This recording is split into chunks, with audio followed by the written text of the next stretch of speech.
All formula entries begins with an equal sign.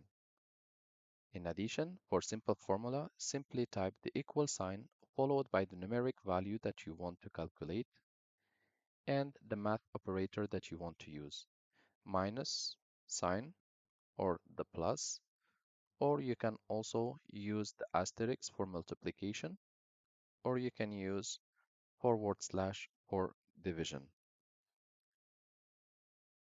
Then enter the additional value or select another cell and hit enter, and Excel instantly calculates and display the results of the formula for you.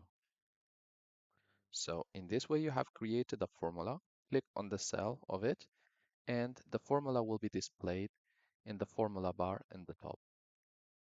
You can always see it by clicking on the cell, and you can always click on the formula bar and change the formula components as needed. And whenever you have edited, just click enter to display the results instantly.